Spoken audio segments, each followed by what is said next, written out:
வணக்கம், welcome to Chitra Murali's kitchen. இன்னைக்கு என்ன பார்க்க போறோம்னா ராஜ்மா கிரேவி தான் பண்ண போறோம். இது வந்து சப்பாத்தி, பூரி தொட்டுக்கிறதுக்கு நல்லா இருக்கும். அதே மாதிரி சாதத்துல பிசைஞ்சு சாப்பிட்றதுக்கும் நல்லா இருக்கும். நீங்க வந்து கீ ரைஸோ இல்லைன்னா வந்து ஃப்ரைட் ரைஸ் மாதிரி ஒயிட் ரைஸ் வச்சிருந்தீங்கன்னு வச்சுக்கோங்க, அதுக்கு கூட நீங்க மிக்ஸ் பண்ணி சாப்பிட்றதுக்கு ரொம்பவே நல்லா இருக்கும். ஸோ இப்போ என்ன பண்ண போறோம்னா, நம்ம பேன்ல வந்து நான் எண்ணெய் விட்டுருக்கேன். எண்ணெய் நல்லா காஞ்சிடுது.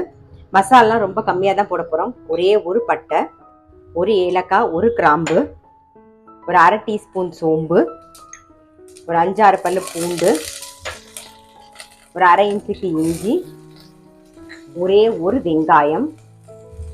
எண்ணெய் நல்லா காஞ்சிடுச்சு, அதனால அடுத்தடுத்து உடனே நான் போட்டுட்டேன். வெங்காயம் கண்ணாடி மாதிரி வதங்கட்டும். வெங்காயம் நல்லா வதங்கிடுத்து. தக்காளி 2 தக்காளி சேர்த்திருக்கேன் நான், ஒரு மீடியம் சைஸ்ல. தேவையான உப்பு, கொஞ்சம் மஞ்சள் பொடி.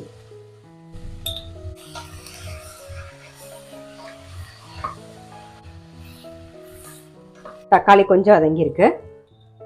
காரத்துக்கு வரமிளகா பொடி ஒரு டீஸ்பூன், அப்புறம் தனியா பொடி கொஞ்சம் சேர்த்துக்கலாம், ஒரு டீஸ்பூன். பச்சை வாசனை போக கொஞ்சம் வதங்கட்டும். வரமிளகா பொடி தனியா பொடி சேர்த்திருந்தோம், அதோட பச்சை வாசனை போக நல்லா வதங்கிடுது. நம்ம வந்து ராஜ்மா வந்து ஒரு 8 மணி நேரம் ஊற வச்சுட்டு நான் அதுல கொஞ்சம் உப்பு போட்டு வேக வச்சு வச்சிருக்கேன். கொஞ்சம் தண்ணி கூட தான் இருக்கு. அந்த தண்ணியை கொஞ்சமா விட்டு கொதிக்க விட்டுக்கிறேன். தண்ணிலாம் சேர்ந்து ஒரு கொதி வரட்டும். பிறகு பாதாம் பருப்பு வந்து அதாவது ஊற வச்சுட்டு தோலெல்லாம் எடுத்து வச்சிருக்கேன். இப்போ அதை சேர்த்துக்கிறேன். அவ்வளோதான். தண்ணி சேர்த்து நல்லா ஒரு கொதி வந்துடுது. இப்போ ஆஃப் பண்ணிட்டு கொஞ்சம் ஆறுனதுக்கு அப்புறமா நம்ம இதை அரைச்சி எடுத்துட்டு வந்துடலாம். நம்ம வதக்கினதை நல்லா அரைச்சாச்சு. இப்போ அதே பேன்ல கொஞ்சம் எண்ணெய் விட்டுருக்கோம், அது கொஞ்சம் காயட்டும்.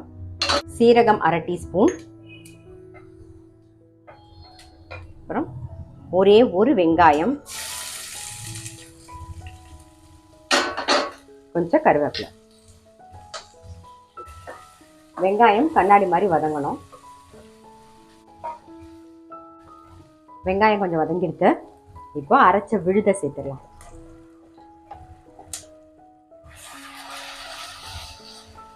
இப்போ அரைச்ச விழுதெல்லாம் சேர்த்தாச்சு. ஒரு 2-3 நிமிஷம் நல்லா மூடி வச்சிருவோம், எண்ணெய் பிரிஞ்சு வதங்கட்டும்.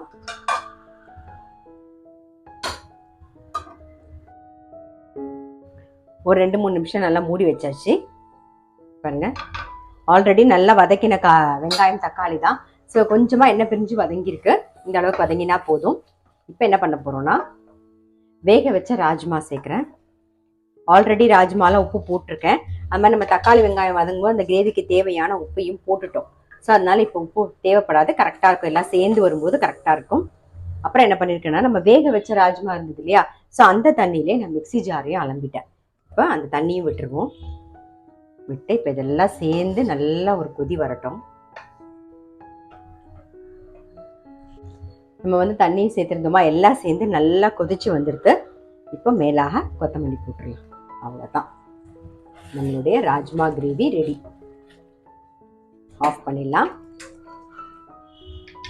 இந்த ராஜ்மா கிரேவி வந்து சப்பாத்திக்கு தொட்டுக்கிறதுக்கும் நல்லா இருக்கும், சாதத்தில் பிசைஞ்சு சாப்பிட்றதுக்கும் நல்லா இருக்கும். ஸோ இந்த மாதிரி ட்ரை பண்ணி பார்க்கல அப்படின்னா கண்டிப்பாக வந்து ட்ரை பண்ணி பாருங்க. நான் அடுத்த வீடியோவில் சந்திக்கிறேன்.